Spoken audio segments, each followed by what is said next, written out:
이 시간에는 스스로 왕이 된 자 아비멜렉의 비극이라는 제목으로 사사기 9장 1절부터 21절의 말씀을 통해서 하나님의 말씀을 나누도록 하겠습니다. 사사기 9장 1절부터 21절의 말씀을 함께 읽겠습니다. 여룻바알의 아들 아비멜렉이 세겜에 가서 그의 어머니의 형제에게 이르러 그들과 그의 외조부의 집에 온 가족에게 말하여 이르되 청하노니 너희는 세겜의 모든 사람들이 귀에 말하라. 여룻바알의 아들 70명이 다 너희를 다스림과 한 사람이 너희를 다스리니 어느 것이 너희에게 나으냐. 또 나는 너희와 고륙임을 기억하라 하니 그의 어머니의 형제들이 그를 위하여 이 모든 말을 세겜의 모든 사람들이 귀에 말하되 그들의 마음이 아비멜렉에게로 기울어서 이르기를 그는 우리 형제라 하고 바하불일 신전에서 은 70개를 내어 그에게 주매 아비멜렉이 그것으로 방탕하고 경박한 사람들을 사서 자기를 따르게 하고 구브라에 있는 그의 아버지의 집으로 가서 여룻바알의 아들 곧 자기 형제 70명을 한 바위 위에서 죽였으되 다만 여룻바알의 아들 막내 아들 요담은 스스로 숨었으므로 남으니라. 세겜의 모든 사람과 밀로 모든 족속이 모여서 세겜에 있는 상수리나무 기둥 곁에서 아비멜렉을 왕으로 삼으니라. 사람들이 요담에게 그 일을 알리되 요담이 그리신 산 꼭대기로 가서 서서 그의 목소리를 높여 그들에게 외쳐 이르되 세겜 사람들아 내 말을 들으라. 그리하여야 하나님이 너희의 말을 들으시리라. 하루는 나무들이 나가서 기름을 부어 자신들 위에 왕으로 삼으려 하여 감람나무에게 이르되 너는 우리 위에 왕이 되라 하며 감람나무가 그들에게 이르되 내게 있는 나의 기름은 하나님과 사람을 영화롭게 하나니 내가 어찌 그것을 버리고 가서 나무들 위에 우쭐대려 한지라. 또 무화과 나무에게 이르되 너는 와서 우리 위에 왕이 되라 하되 무화과 나무가 그들에게 이르되 나의 단 것과 나의 아름다운 열매를 내가 어찌 버리고 가서 나무들 위에 우쭐대려 한지라. 나무들이 또 포도나무에게 이르되 너는 와서 우리 위에 왕이 되라 하며 포도나무가 그들에게 이르되 하나님과 사람을 기쁘게 하는 내 포도주를 내가 어찌 버리고 가서 나무들 위에 우쭐대려 한지라. 이에 모든 나무가 가시나무에게 이르되 너는 와서 우리 위에 왕이 되라 하며 가시나무가 나무들에게 이르되 만일 너희가 참으로 내게 기름을 부어 너희 위에 왕으로 삼겠거든 와서 내 그늘에 피하라. 그리하지 아니하면 불이 가시나무에서 나와서 레바논의 백향목을 사를 것이니라 하였느니라. 이제 너희가 아비멜렉을 세워 왕으로 삼았으니 너희가 행한 것이 과연 진실하고 의로우냐. 이것이 여룻바알과 그의 집을 선대함이냐. 이것이 그의 손이 행한 대로 그에게 보답함이냐. 우리 아버지가 전에 죽음을 무릅쓰고 너희를 위하여 싸워 미디안의 손에서 너희를 건져냈거늘 너희가 오늘 일어나 우리 아버지의 집을 쳐서 그의 아들 70명을 한 바위 위에서 죽이고 그의 여종의 아들 아비멜렉이 너희 형제가 된다고 그를 세워 세겜 사람들 위에 왕으로 삼았도다. 만일 너희가 오늘 여룻바알과 그의 집을 대적한 것이 진실하고 의로운 일이면 너희가 아비멜렉으로 말미암아 기뻐할 것이요 아비멜렉도 너희로 말미암아 기뻐하려니와 그렇지 아니하면 아비멜렉에게서 불이 나와서 세겜 사람들과 밀로의 집을 살을 것이요 세겜 사람들과 밀로의 집에서도 불이 나와 아비멜렉을 살을 것이니라 하고 요담이 그의 형제 아비멜렉 앞에도 도망하여 피해서 부엘로 가서 거기서 거주하니라.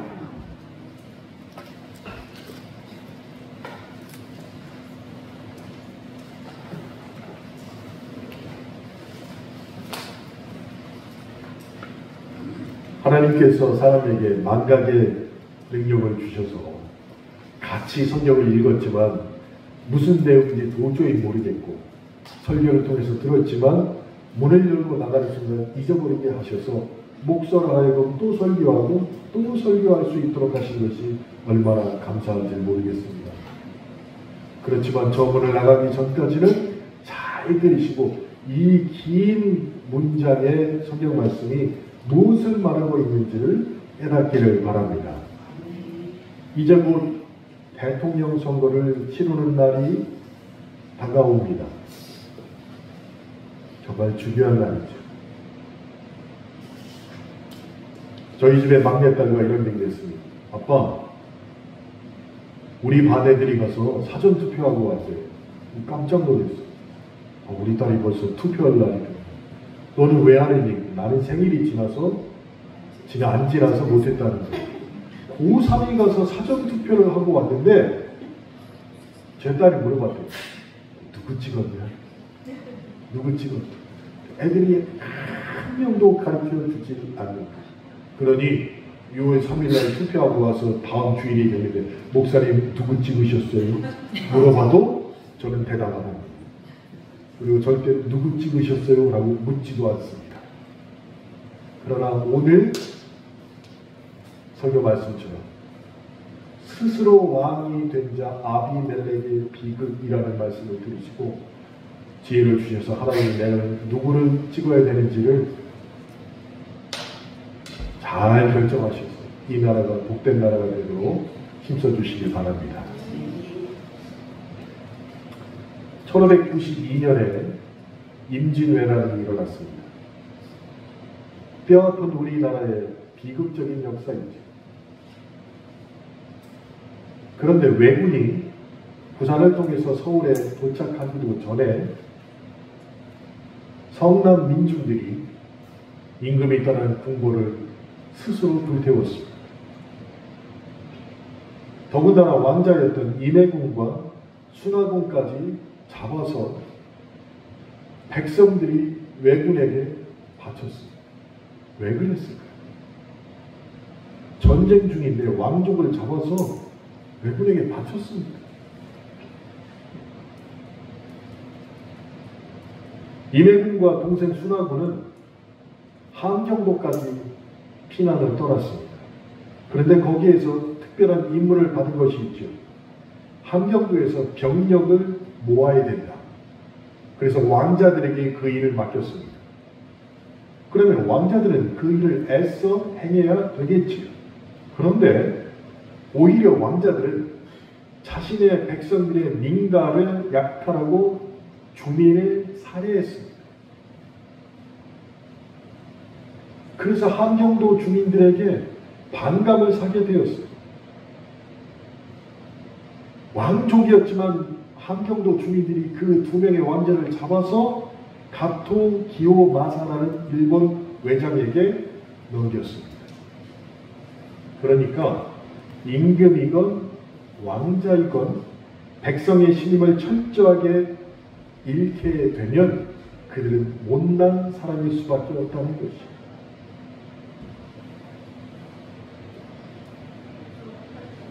그 당시에 우리 임금들이 참 못난 사람들이 너무 많았습니다. 임진왜란이 터지기 2년 전에, 그러니까 1590년에 당시의 임금이었던 순조가 황용기를 통신사로 그리고 김성희를 부사로 일본에 보냈습니다. 일본에 가서 토요토미 히데요시를 만나게 되었습니다. 그리고 그들이 돌아왔지요. 통신사로 간 황용기는 순조에게 이렇게 보고하고, 히데요시의 눈에 광채가 있고 담력과 지략이 있어서 앞으로 큰 일을 꾸밀 것 같으니까 우리는 만반의 대비를 해야 됩니다. 옳게 보고를 했습니다. 반면에 부사로 갔던 김성희는 이렇게 보고했습니다. 히데요시는 쥐처럼 용렬한 인간으로서 큰 일을 꾸밀 위인이 못 되므로 염려할 것이 전혀 없습니다. 라고 말했습니다. 그런데 이번에 저희가 일본 성지 순례여행에 가서 가이드가 하는 말을 들어보니까 이 토요토미 히데요시가 정말로 제략가임을 하게 되었습니다. 천민이었어요. 얼굴도 못생겼어요. 그런데 그에게 첫 번째 맡긴 임무가 남학신을 따뜻하게 보관하는 임무였어요. 토요토미 히데요시가 사는 나라는 250년 동안 전쟁이 매일같이 일어난 날입니다. 그래서 항상 신발을 거꾸로 놓고 방 안으로 들어가요. 바로 나와야 되니까. 한겨울에 적군이 쳐들어왔다는 얘기를 듣고 토요토미 히데요시가 나갔는데 남학신을 딱 신자마자 너무 놀래요. 신발이 따뜻한 거예요. 그래서 나중에 전쟁을 이기고 돌아와서 물어봤더니 이 남학신을 관리하는 토요토미 히데요시가 주군의 남학신을 품 안에 끼고 항상 있었다. 나갈 때 꺼내놓고 항상 따뜻하게. 그래서 그때부터 이 사람이 모든 과정을 다 거쳐서 결국 주군까지 오르게 된 지략가였던 것이에요. 그런데 불행하게도 당시의 임금이었던 성조는 김성일의 보고를 택하게 되었습니다. 심지어 두 사람이 황윤결과 김성일이 토요토미 히데요시의 친서를 2장을 갖고 왔습니다. 근데 그 친서에는 어떤 내용이 들어있었냐면 우리가 명나라를 칠 테니 조선은 길을 빌려달라. 이런 내용이 있었음에도 불구하고 김성일의 보고를 택하게 된 것이었어요. 뿐만 아니라 조선과 일본 사이에 대마도가 있었습니다. 근데 이 대마도의 주군이 조선에 4차례나 사신을 보냈습니다. 내용은 이렇습니다. 일본이 조선 침공 준비에 대해서 열을 올리고 있으니까 조선은 이에 대비해라라고 4차례나 사신을 보냈어요. 선조는 그마저도 묵살을 하게 됩니다. 그 결과 일본이 15만 명의 대군을 이끌고 조선에 침공을 했습니다. 근데 그때 조선 병력은 7,000명밖에 되지 않았어요. 15만 대 7,000명이 싸우고 있는 것입니다. 그리고 부산에 점령한 일본군이 서울까지 올라오는데 20일이 걸렸습니다.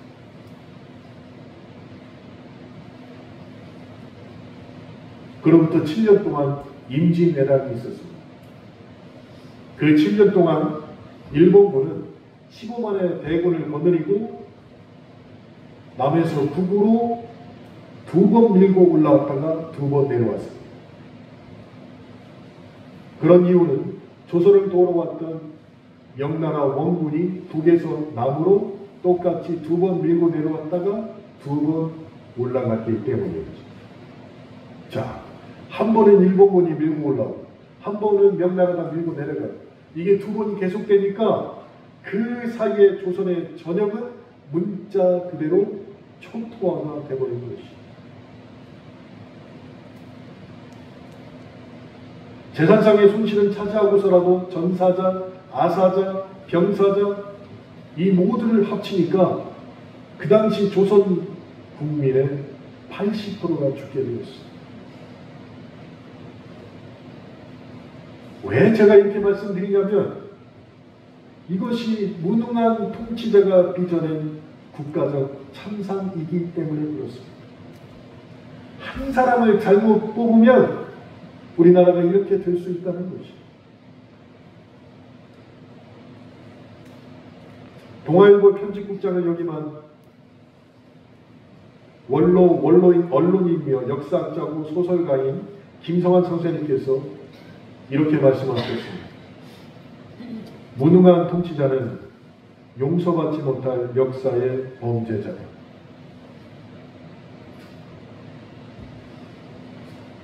오늘 우리가 사사기 9장 말씀을 함께 읽었습니다. 왕이 되어서는 안 될 인물이 스스로 왕이 되려고 노력했고 왕이 되었더니 비극이 일어났다는 내용이 담겨져 있습니다. 바로 아비멜렉입니다. 기드온께서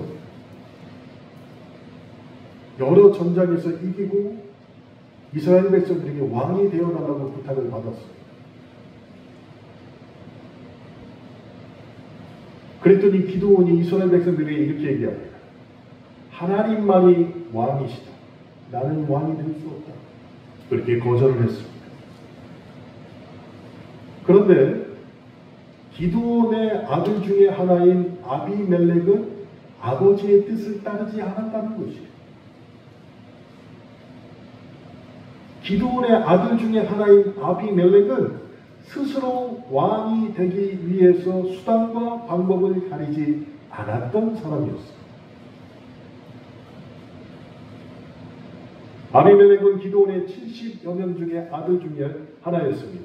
그런데 그 어머니가 세겜의 가나안 여인이 되었고 기드온의 첩에서 난 아들이었습니다. 자신이 왕이 되기 위해서 행한 첫 번째 일이 자신의 형제 70명을 한 바위 위에서 쳐 죽이는 일이었습니다. 그렇게 돼서 왕이 되었습니다. 너무 치사하게 스스로 왕이 되려고 노력한 게 아니라 자신의 어머니의 고향인 세겜 땅의 사람들을 이용하여서 청부살인을 저질러서 왕이 된 것이었습니다. 아무런 능력도 없고 자격이 없는 사람이 왕이 되니까 온 이스라엘은 비극으로 치닫게 되었습니다. 여러분 기억하십시오. 본분을 망각한 욕망에 사로잡히면 반드시 비극이 따라온다는 것이에요. 아비멜렉의 비극은 한마디로 욕심에 사로잡혀 본분을 망각한 그 비극으로부터 출발했다는 것이에요. 아비멜렉이 세겜에 있는 어머니의 형제들을 모아놓고 연설을 합니다. 우리가 함께 읽었죠. 기드온의 아들 70명이 모두 왕이 되어 이 나라를 다스린다면 이 나라가 어떻게 되겠느냐? 차라리 한 사람이 왕이 되어서 모든 권력을 가져야 되지 않겠느냐? 그것이 이스라엘과 세겜 땅 너희들에게 낫지 않겠느냐라고 설득을 한 것이에요. 그리고 난 다음에는 혈연을 이용합니다. 나는 너희들과 피가 섞인 사람이다. 그러니 내가 왕이 되어야지 너희들도 좋고 나도 좋은 것이 아니냐라고 말이죠. 그렇게 아비멜렉은 세겜 사람들과 피를 나는 고리김을 강조하면서 혈연과 지연으로 자신이 왕이 되어야 함을 강조하고 있었다는 것이죠. 그런데 놀랍게도 그의 말을 들은 세겜 사람들의 마음이 움직이기 시작했습니다. 그래서 세겜 사람들은 아비멜렉을 왕으로 세우는데 적극적으로 뛰어들게 된 것입니다. 세겜 사람들이 한 일 중에 하나가 첫 번째가 바알브림 묘에서 은 70개를 꺼내어서 아비멜렉에게 주었습니다. 이때부터 아비멜렉은 하나님과 등을 지게 된 것이에요. 왜냐하면 자신의 아버지인 기드온의 경우는 기드온의 군대가 하나님의 군대였다라는 것이 등가가 성립되었어요.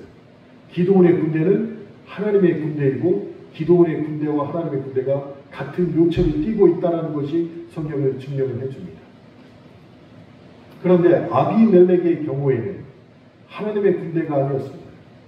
바알브릿의 군대였던 것이에요. 그럼 바알브릿이 무엇이냐? 당시 바알브릿은 바알에게 제사를 지내는 산당이었어요. 이스라엘의 부흥의 불씨가 꺼지게 되니까 여호와 군대가 바알브릿의 군대로 변하게 된 것이에요.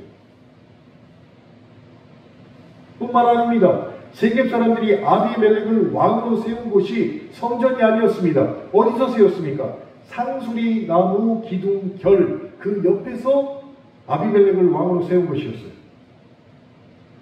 근데 상수리 나무 기둥 결이 무엇이냐?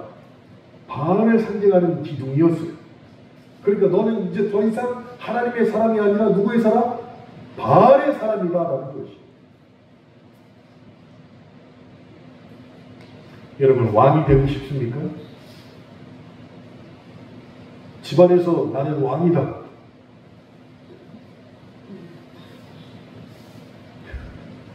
집안에서 왕은 어떻게 결정됩니까? 리모컨 채널을 누가 쥐고 있느냐가 집에 왕이 누가. 그래서 아니, 요즘 한참 프로야구 시즌이라 프로야구를 봐야 되는데 그 시간에 하필이면 드라마를 하네. 저기 프로야구 하나. 예? 들어가면 그때는 이제 부인이 왕이에요. 리모컨을 쥐고 통제를 하게 되는 것이. 하나님의 통제를 받던 기드온과는 달리 이제 아비멜렉은 바알의 통제권에 들어가게 된 것이에요. 아비멜렉은 바알 브리스에서 가져온 은 70개를 가지고 아주 질이 나쁜 용병을 사게 됩니다. 그리고 왕이 되기 위해서 이들을 청부살인업자를 시키게 된 것이에요. 그래서 이복 형제 70명을 한 바위 위에서 그 사람들을 통해서 때려 죽이게 된 것입니다. 그런데 세겜 사람들은 이러한 아비멜렉의 잔인한 모습을 보면서도 그를 여전히 왕으로 추대하는 것이에요. 왜 그랬을까요? 그것을 통해서 나에게 돌아오는 유익이 있기 때문에. 자, 우리나라도 마찬가지입니다. 바보가 아닌 이상 지금 내가 지지하고 있는 사람이 지금 우리 8분이 나왔죠. 대통령 후보로. 8명 다 털으면 다 먼지가 나고 다 비리가 있긴 마찬가지. 그런데 내가 지지하는 사람이 분명히 무슨 문제가 있다는 걸 알면서도 끝내 지지하는 이유가 있어요. 왜 그럴까요? 그 사람이 돼야만 나에게 떡고물이 떨어지기 때문에. 분명히 다 흠이 있는 줄 아니지만 그래도 그 사람이 돼야 돼. 왜? 그도 좋고 나도 좋아요. 세겜 사람들도 마찬가지입니다. 그 잔인한 모습을 보면서도 아비멜렉의 왕이 되어야 된다. 왜? 그래야만 내가 편하다. 그런데 놀라운 사실이 있습니다. 성경 어디를 봐도 아비멜렉을 이스라엘의 초대 왕으로 인정한다는 사실이 전혀 없다는 것입니다. 아비멜렉은 세겜 사람을 통해서 왕으로 추대되고 왕이 되었습니다. 근데 성경 어디에도 아비멜렉이 이스라엘의 초대 왕이다라고 인정하는 부분이 전혀 없다는 것입니다.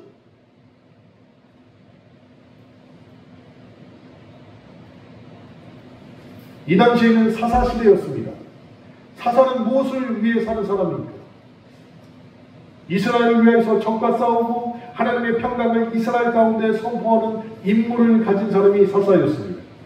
그런데 아비멜렉은 오히려 이스라엘 형제들을 적으로 맞아 싸우게 된 것이었습니다. 동족인 형제들과 맞섰고 하나님의 백성을 대적으로 삼아 싸움을 벌입니다. 정말로 기가 막힌 노릇입니다. 자신의 본분을 벗어나 욕망에 사로잡힐 때 이런 끔찍한 일을 행할 수 있다는 것을 아비멜렉을 통해서 예나 지금이나 우리가 보고 있는 것이죠. 그런데 기드온의 70여 명의 아들 중에 유일하게 생존자가 있었습니다. 요담이었습니다. 아비멜렉의 이복 형제였죠. 유일하게 성공한 요담이 세겜을 찾아갔습니다.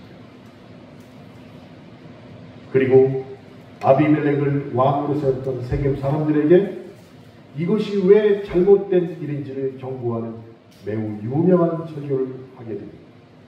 우리가 읽었습니다.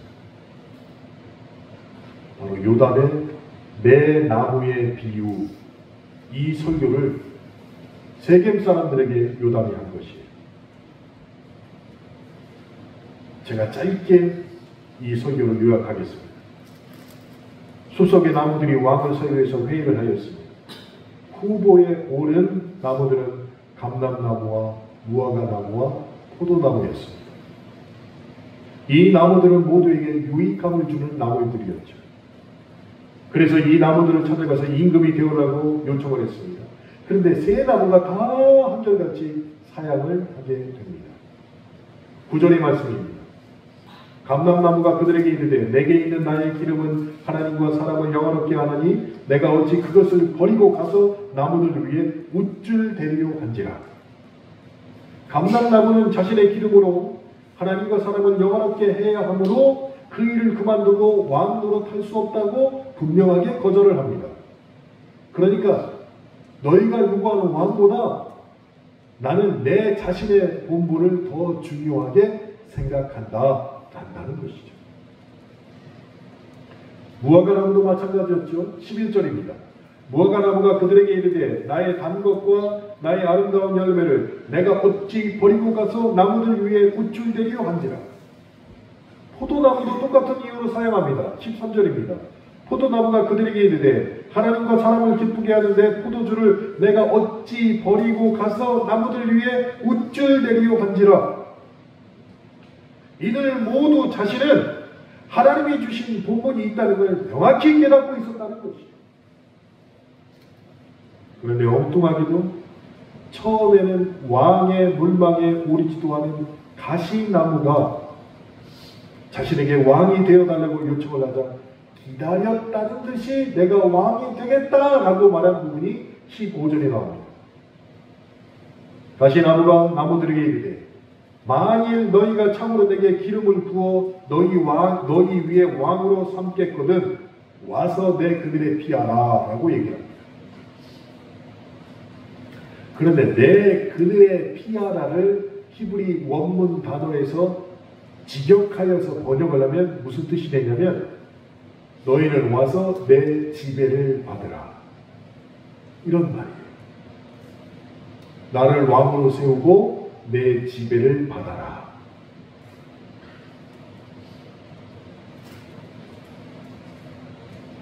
여러분 가시나무가 유용할 때도 있습니다. 언제 유용하냐면 포도원이나 감람나무를 지키기 위해서 그 과수원의 옆에다가 뭘 심어요? 가시나무를 심어요. 자신의 본분을 알고 있는 포도나무나 감람나무를 지키기 위해서 뾰족뾰족한 가시가 있는 가시나무를 쫙 둘러서요. 가시나무의 본분은 그것이에요. 그런데 지금 엉뚱하게도 가시나무가 너희는 와서 내 지배를 받으라 라고 본분을 망각한 말을 하고 있다는 것입니다.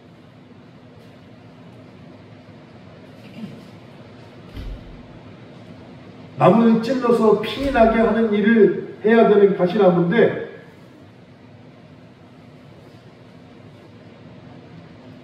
이스라엘 사람들을 찌르고 피 나게 하겠다는 것입니다. 사랑하는 성도 여러분, 본분을 벗어난 욕심은 영혼을 파괴할 수밖에 없습니다. 야고보서 1장 15절에 말씀하셨죠. 욕심이 잉태한 즉 죄를 낳고 죄가 장성한 즉 사망을 낳느니라. 아비멜렉이 여하튼 세겜 땅의 권력을 등에 업고 왕이 되었습니다. 그리고 3년을 통치하게 됩니다.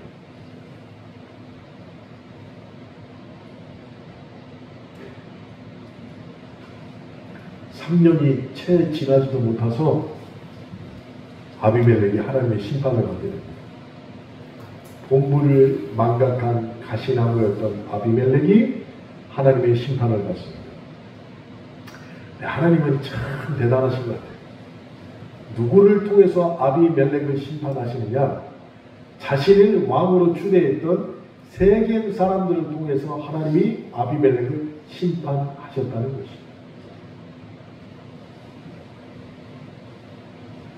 아비멜렉이 왕이 되었습니다. 그러면은 자기에게도 떨어질 것이 있어야 되는데 세겜 사람들이 1년이 지나고 2년이 지나고 3년이 지나니까 이건 하다 보니까 아비멜렉만 좋은 사람이 되고 세겜 사람들은 아무런 유익이 없는 거예요. 그리고 이스라엘 사람들에게만 가시를 내서 찔러야 되는데 어찌 하다 보니까 세겜 사람들에게도 가시를 돋아서 찌르기 시작하는 거예요. 그때부터 세겜 사람들이 아비멜렉의 일거수일투족을 감시하게 됩니다. 욕심이 과하게 되니까 이제 세겜 땅에 있던 금은 보화가 눈에 들어오기 시작해서 아비멜렉이 세겜 지역을 또 약탈하게 됩니다. 웃긴 일이죠.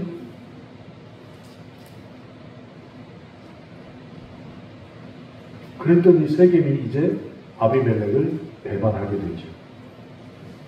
다시 말해서 아비멜렉과 세겜 사이에 분열이 일어나는데 이 분열은 우연히 생긴 게 아니라 하나님의 심판의 역할을 대신했다는 것이.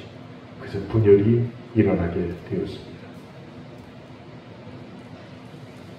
세겜에서 아비멜렉에게 반기를 낸 대표적인 사람으로 가알이라는 사람이 등장하게 됩니다. 자신에게 반기를 낸 세력이 있다는 것을 전해든 아비멜렉은 그 얘기를 듣자마자 가알을 포함한 세겜 사람 전부를 소탕해서 죽이겠다고 작정을 하게 되죠. 그래서 진짜로 가서 세겜 사람들을 잡아서 불로 태워서 죽이기도 하고, 숨어 있다가 일터로 나온 사람들을 칼로 베기도 하고, 산당으로 도망가는 사람들을 붙잡아서 그들을 다시 불 속에 넣어서 태워 죽입니다. 심지어는 세겜 땅의 성을 점령합니다. 그리고 그곳에서 백성들을 죽이고 백성들 시신 위에 소금을 뿌리기까지도 합니다.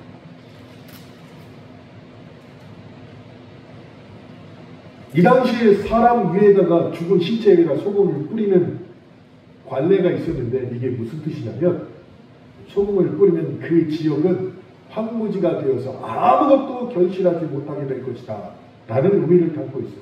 그러니까 세겜 사람들, 너희들이 살고 있는 이 땅은 이제 황무지다 라고 아비멜렉이 주장한 것이에요.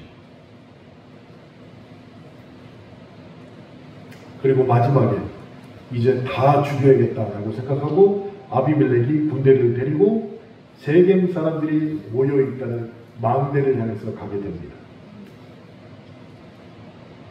그 망대 안에 들어있는 사람들을 불러 다 태워 죽여야지 생각하고 가게 된 것이에요. 여러분, 불로 사람을 태워 죽인다. 저는 이번에 일본에 가서 두 가지를 봤습니다. 순교자들이 화형을 당하는 모습과 나가사키의 원자폭탄이 떨어졌을 때에 사람들이 불에 어떻게 타 죽었나를 두 가지를 다 봤어요. 순교자들이 불에 타 죽을 때는 큰 불을 처음에 피웠다가 살에 그렇게 되면 불이 옮겨 붙잖아요. 옮겨 붙을 때 불을 다 빼버려요. 그리고 잔불만 갖다 놨어요. 그래서 10시간, 11시간 동안 고통을 느끼면서 죽으라고. 잔불이 계속 묶여있으니까 잔불이 계속 타서 죽으라고. 그리스도인들은 그렇게 죽였어요. 근데 나가사키에 가서 보니까 원래 나가사키가 핵폭탄을 떨어뜨릴 장소가 아니었대요. 수조 원을 들인 핵폭탄을 가지고 출발을 했는데 그 당시에 일본의 기상 상태가 안 좋아서 원래 떨어뜨려야 될 곳에 갔더니 밑에가 아무것도 안 보인다는 거예요. 그래서 여러 가지 그 다음 도시를 돌았는데 안개 때문에 안 보이니까 돌아가지 않는데 이거 돌아가면 큰일 나는 거예요. 수조 원을 들였는데 이걸 안 떨어뜨리고 하면은 오히려 미국에 가서 우리가 당하게 생겼는데 보다 보니까 나가사키에 하늘이 맑은 거예요. 그리고 거기에 미쓰비치 공장이 있어요. 여기다 떨어뜨리고 가자 해가지고 거기서 떨어뜨린 거지 나가사키로 가려고 했던 게 아니에요. 떨어뜨렸어요. 제 생각에는 원폭이 떨어져서 땅에 닿으면 막 터질 줄 알았는데 떨어뜨리면 500m 위에서 원폭 터져요. 지상 500m 위에서. 그러면 3000도의 열이 그 지상으로 싹 내려가요. 그래서 이렇게 보니까 벽 앞에 사람이 이렇게 서 있었어요. 벽 앞에.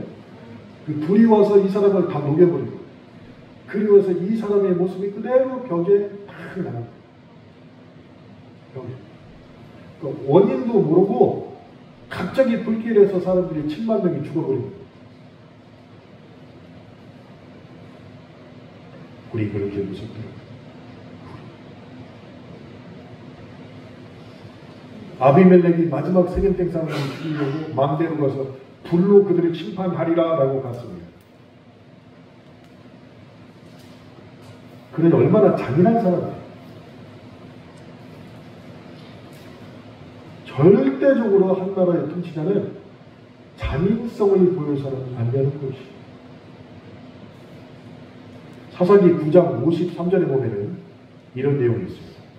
한 여인이 맷돌 윗짝을 아비멜렉의 머리 위에 내려 던져 그의 두개골을 깨뜨립니다.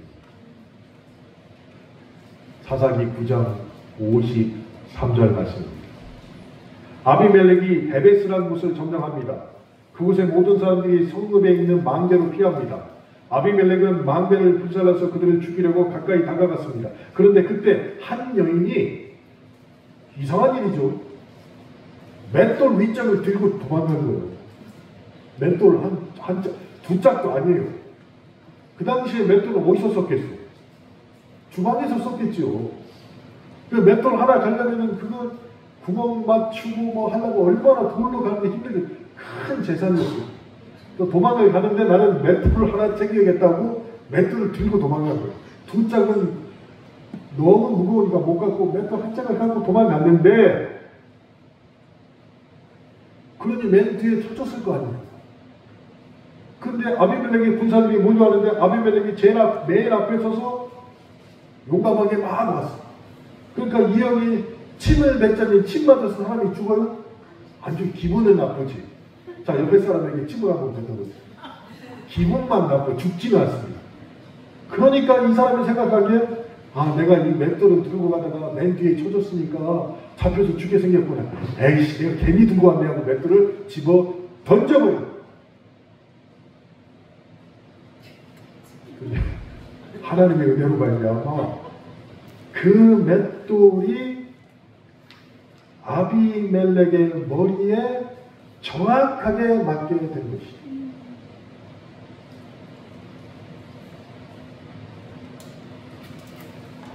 왕이었던 아비멜렉, 잔인성을 보였던 아비멜렉. 그런데 그 사람이 맷돌 윗짝에 맞아서 값싼 죽음을 맞게 된 것입니다. 사사기 9장 54절에 아비멜렉이 이렇게 말합니다. 아비멜렉이 자기의 무기를 든 청년을 급히 불러 그에게 이르되 너는 칼을 빼어 나를 죽이라. 사람들이 나를 가리켜 이르기를 여자가 그를 죽였다 할까 하노라 하니 그 청년이 그를 찌르매 그가 죽으리라. 아니, 아비멜렉이 생산이나 있겠어요? 맷돌에 맞아 죽으리라고? 얼마나 수치스럽겠어요. 근데 우리가 여기서 봐야 될 게 있습니다. 아비멜렉은 죽는 순간까지 회개하지 않았다는 거죠. 숨이 붙어 있었습니다. 그러면 자신이 잘못한 게 무엇인가를 깨닫고 마지막 순간에 하나님 제가 회개합니다 했으면 어떻게 될지 모르겠어요. 근데 결코 아비멜렉은 회개하지 않았다는 것이죠. 하나님 앞에서 자신의 모습을 돌아보기보다는 여자에게 맞아 죽었다는 소리를 듣지 않겠다는 생각이 더 강하게 되었다는 것이죠. 이런 아비멜렉에 대한 평가를 주님은 사사기 9장 56절부터 57절에 이렇게 말씀하십니다. 아비멜렉이 그의 형제 70명을 죽여 자기 아버지에게 행한 악행을 하나님이 이같이 갚으셨고 또 세겜 사람들의 모든 악행을 하나님이 그들의 머리에 갚으셨으니 여룻바알의 아들 요담의 저주가 그들에게 응하니라. 그러니까 이것은 우연히 벌어진 일이 아니라 하나님이 계획하시고 하나님이 행한 심판이었다는 것이에요.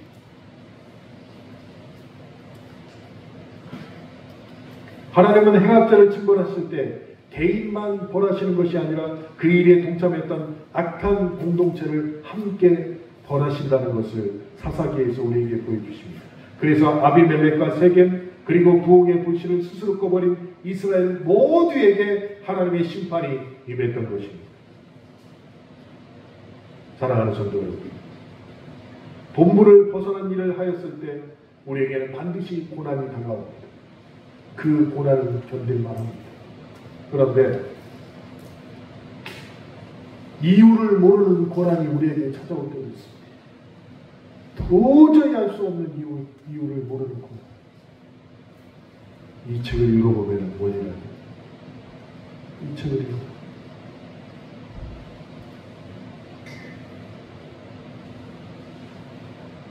우리가 분명히 해결할 수 있는 고난이 있어요.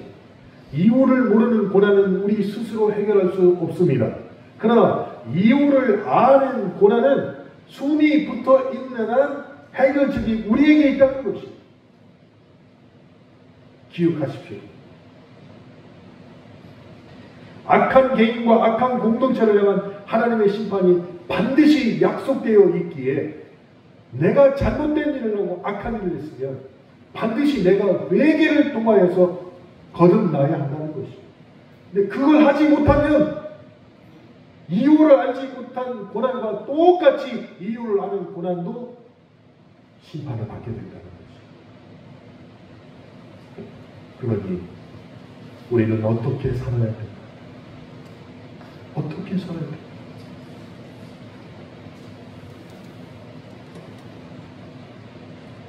만약 이유를 아는 고난을 통하여서 내가 지금 고통받고 있다면 여러분 해결할 수 있는 사람은 여러분 자신밖에 없습니다. 회개하시고 하나님 앞에 서시기 바랍니다. 그러나 이유를 알지 못하는 고난은 우리가 배워가야 됩니다. 하나님이 나에게 왜 이렇게 하시는지 그 이유를 알고 배워가야만 해결할 수 있습니다. 여하튼 주님 앞에 나중에 우리가 다 야유에 가듯이 하나님 앞에 다 설 텐데 그때 너는 왜 2025년 6월 6일날 야유에 안 가냐 물어보시면 선약이 있었습니다. 그래 넌 봐주마. 힘들어서 안 갔습니다. 너는 좀 맞아야겠다. 그 이유가 아니죠. 내가 이유를 아는 고통의 문제를 내가 해결하시기 바랍니다. 방법은 회개하는 것뿐입니다. 제발 아비멜렉처럼 마지막에도 회개하지 못하고 하나님 앞에 죄인으로 섰던 모습을 우리의 모습으로 대체하지 마시기 바랍니다. 진정으로 회개하셔서 주님 앞에 잘 당당하게 서시길 주님의 이름으로 축원합니다. 기도하시겠습니다.